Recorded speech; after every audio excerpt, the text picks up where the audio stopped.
will not hang up the phone until their client either buys or dies! Hello again everyone, I hope you're all doing really well. As you can see, I'm getting ready for tonight's Socceroos clash against China.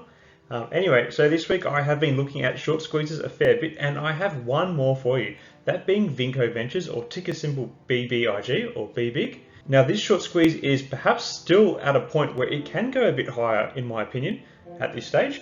This is perhaps evidenced by the fact that for the past 2 days it has ranked as the best short squeeze opportunity on Fintel, based on their technical approach to assessing short squeeze candidates, having displaced support.com, which is now second on that list, which it was topping following Monday's market close. In the past 5 trading days, the Vinco Ventures stock has rallied by over 200%, closing Wednesday's trade at $9.42 per share. In this video, I want to have a look at the latest trading movements in the short squeeze, delve into the key shorts data around the stock, and some key bits of information from the company's latest financial records, as well as a bit of company news. I will try to keep this short and succinct, so let's get straight into it. So looking at this chart, we can see that the major rally for the stock started really on Friday. Keep in mind that my dates are a little off on these charts, as I am trading from Australia.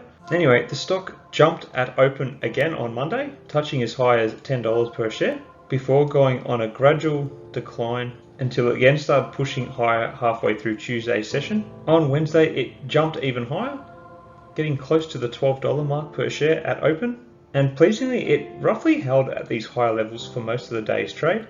Wednesday's trading pattern actually resembles a period of consolidation for the stock. Now I have added in some weighted moving averages for the stock price. I'm particularly interested in the light blue 20-day moving average line.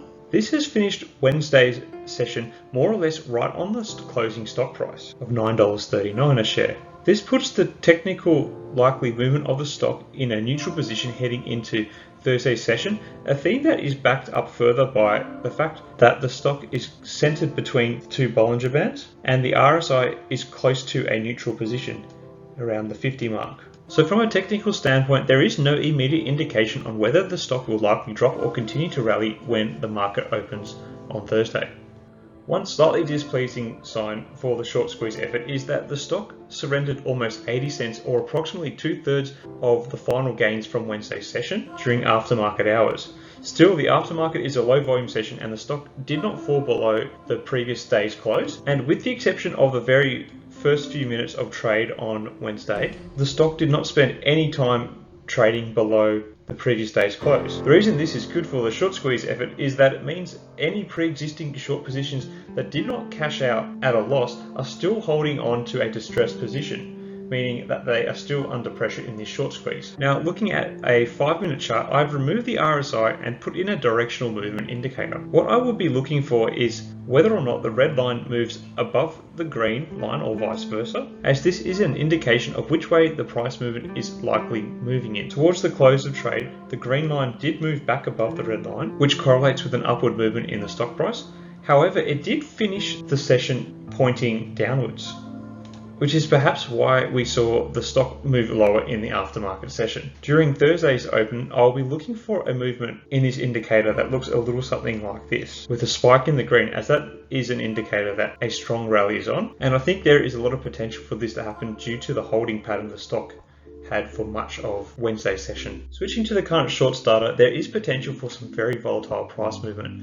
There is a high borrow fee at 83%, and there is a very small average time to cover short positions. Like we pointed out before, much of the outstanding short position from before yesterday are still in distressed positions, and that high borrow fee will be putting pressure on those still holding out. Leading up to and throughout this recent short squeeze rally, the shorts volume has remained consistently high, outstripping regular trading volume. So it is no surprise that 27% of the outstanding float is currently shorted, and with that high borrow fee, likely very distressed. This is what I think could be behind another strong upward push in the stock come Thursday. It is worth mentioning, however, that about 69% of the float is held by non-insiders and institutions, which means that there is still a degree of flexibility for both short sellers and short squeeze peddlers. So it could go either way, really. Moving on to some of the financial data for Vinco Ventures. This is where there is a bit more risk for the BBIG short squeeze.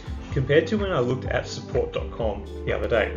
Support.com, while not great, had better looking financial statements than Vinco Ventures currently has. For one thing, support.com had a tangible book value that was positive and had not been experiencing quarterly losses anywhere near as profound as Vinco Ventures has been in relation to their stock value.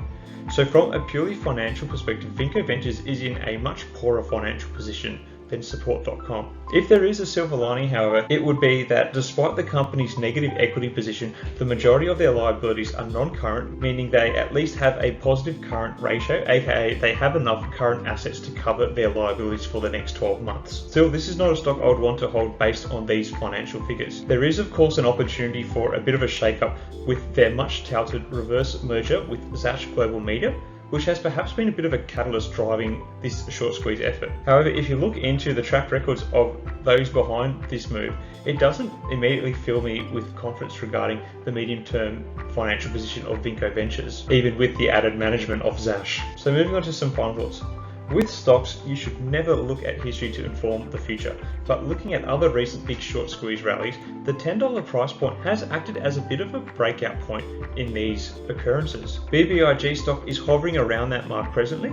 I think if the stock jumps above the $10 mark on Thursday, there is the potential for a decent breakout for the stock. Personally, that is what I will be watching for quite closely when Thursday's session begins, of course in combination with what happens in the pre-market activity and how the directional indicator shifts in early trade. I'm not giving investing advice here, but I am thinking about jumping into this trade at least as a day trade if the signs look good. I don't want to hold this stock long term, so this is going to be my approach. And just to reiterate, this is not advice. There is every chance that I get this wrong. Hopefully I don't though, or if I do get it wrong, I did put my money in it, which in that case I've kind of got it right. Anyway, what do you guys think? Is it set to rally higher? Do you think the company will see some financial improvement following the reverse merger? What are you all doing with this stock? Let me know in the comments below. If you are new here, I would like to let you know that I am looking to set this channel up as a social enterprise in the future, meaning I want to use the profits generated from YouTube advertising to support a range of good causes that I feel passionate about. So by watching videos and following the channel, people are able to help make a difference to a range of causes without donating money, but simply by donating their time and attention as the profits come from the YouTube advertising. I think this is a unique approach to making a difference in the world, and I would love to have others join up and be a part of all of it. Anyway, until next time guys, may the markets trade in your favor. Cheers.